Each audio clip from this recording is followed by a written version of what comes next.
Speech off. Hi guys, and welcome back to my channel. My name is Lupe, and today I'm going to be talking about something that I saw earlier today. It's about a meme that came out last year about a woman who has her white cane in one hand and is using her phone in the other. So she's looking down at it and she's using it. So what I want to talk about is what everyone is saying about this. They're saying that she doesn't look blind and that she's not blind because she's using the phone. So let's start by talking about white canes. First and foremost, you don't have to be totally blind to use a cane. There are different types of blind and visual impairments, and there are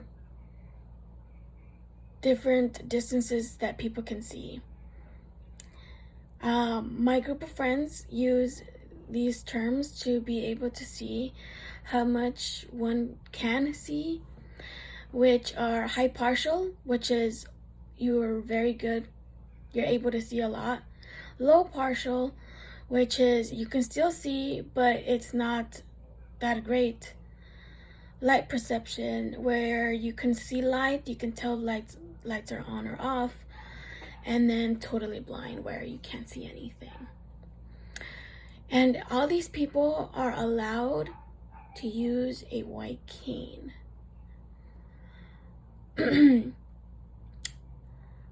Next, she does not look blind.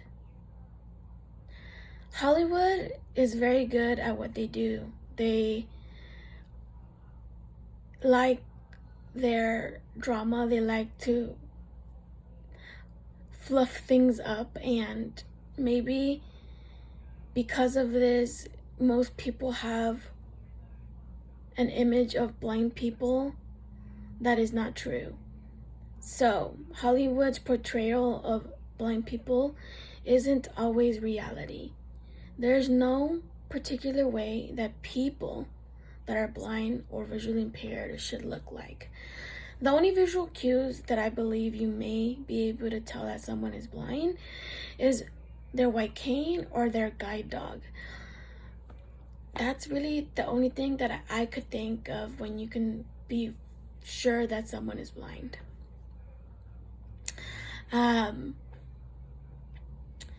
As for the Hollywood portrayal of a blind or visually impaired person, physically, I believe they always have like milky eyes and maybe like really bad cataracts in their eyes. Like I said, that's not always the case. I believe they also have them wear sunglasses 24/7. Again, there are some blind people that do use it, that do use sunglasses. I sometimes use sunglasses, but not always the case. And another thing is that they make blind people look very dependent on people around them. Blind people and people that are visually impaired are and can be very independent. We are just like you.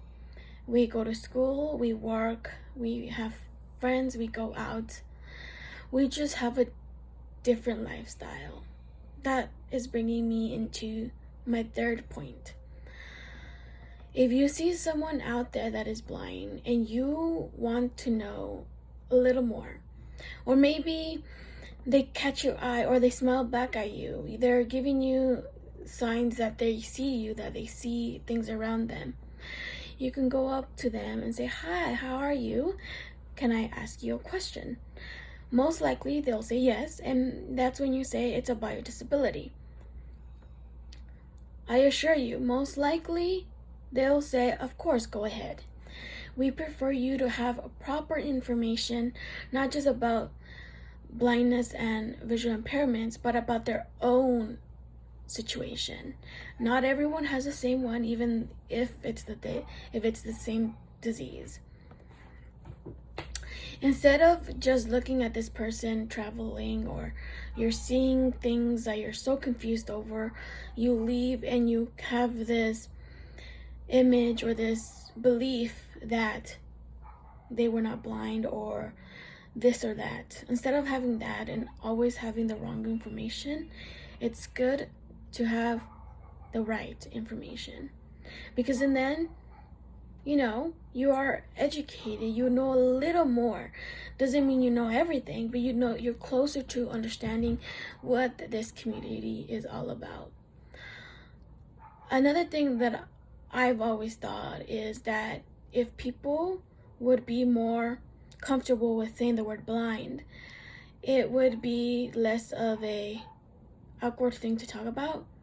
There are people that are not ready to talk about their disability because they haven't come to terms with it. I have. I'm okay with talking about it, but not everyone is. But when you do talk to someone out there, you can meet someone that you'll be glad to meet. We're just like you, and we're happy to talk to you about it, and we want people to know the facts. So you guys, that woman was probably reading her phone. She was probably blind or visually impaired. Maybe she even had voiceover on. I use voiceover and I still look down on my phone. So don't always believe what you see in movies or in books. Do some research, talk to people, be more open to learning. And that is it, you guys. Thank you guys for watching. I'll see you next time. 6 minutes. Stop recording video.